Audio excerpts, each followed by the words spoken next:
கனமழை எச்சரிக்கையால் சதுரகிரி சுந்தர மகாலிங்கம் கோவிலுக்கு பக்தர்கள் செல்ல தடை விதிக்கப்பட்டுள்ளது. இது குறித்த கூடுதல் விவரங்களை நமது செய்தியாளர் ஜெயலானி வழங்க கேட்கலாம். ஜெயலானி, வணக்கம். முழுமையான விவரங்கள் என்ன, பதிவு செய்யுங்கள். தொடர்ச்சி மலைப்பகுதியில் அமைந்துள்ளது பிரசித்தி பெற்ற சதுரகிரி சுந்தரமாரியம் கோயில். இந்த கோயிலானது கடல் மட்டத்திலிருந்து சுமார் 4500 அடி உயரத்தில் அமைந்துள்ளது. இந்த கோயில் மிகவும் பிரசித்தி பெற்ற காரணத்தால் தமிழகம் மட்டுமல்லாது இந்தியாவின் பல்வேறு கோயிலிருந்தும் ஆயிரக்கணக்கான பக்தர்கள் வருகை தந்துள்ளனர்.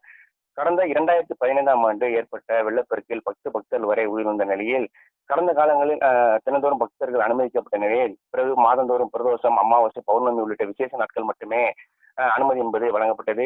தற்பொழுது மீண்டும் நீதிமன்ற உத்தரவுப்படி தினந்தோறும் பக்தர்கள் அனுமதிக்கப்பட்டு வருகின்றனர்.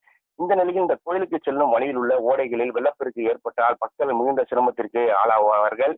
இந்த நிலையில் வானிலை ஆய்வு மையம் எச்சரிக்கை விடுத்ததன் காரணமாக, அதாவது மேற்கு தொடர்ச்சி மலைப்பகுதியில் மழை பெய்யும் என வானிலை ஆய்வு மையம் தெரிவித்ததன் காரணமாக இன்றும் மற்றும் நாளை ஆகிய 2 நாட்கள் சதுரகிரி சுந்தரமாரியம் கோயிலுக்கு பக்தர்கள் செல்ல தடை விதிக்கப்படுவதாக வனத்துறை சார்பில் நேற்றே ஒரு அறிவிப்பானது வெளியிடப்பட்டது.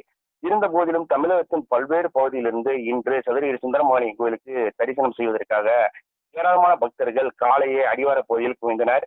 ஆனால் மழை பெய்யும் என வானிலை ஆய்வு மையம் எச்சரிக்கை விடுத்ததன் காரணமாக கோயிலுக்கு செல்வதற்கு வனத்துறை அனுமதி வழங்காததால் ஏராளமான பக்தர்கள் அடிவார பகுதியிலே ஏமாற்றத்துடன் காத்திருந்து பின்பு சில பக்தர்கள் அடிவாரத்தில் உள்ள கோயில்களில் சாமி தரிசனம் செய்துவிட்டு திரும்பி சென்றனர்.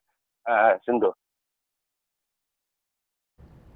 கனமழை எச்சரிக்கை எதிரொலியால் சதுரகிரி சுந்தர மகாலிங்கம் கோவிலுக்கு பக்தர்கள் செல்ல தடை விதித்து வனத்துறை அறிவித்திருக்கிறது. இது குறித்து கூடுதல் விவரங்களை வழங்கியதற்கு நன்றி.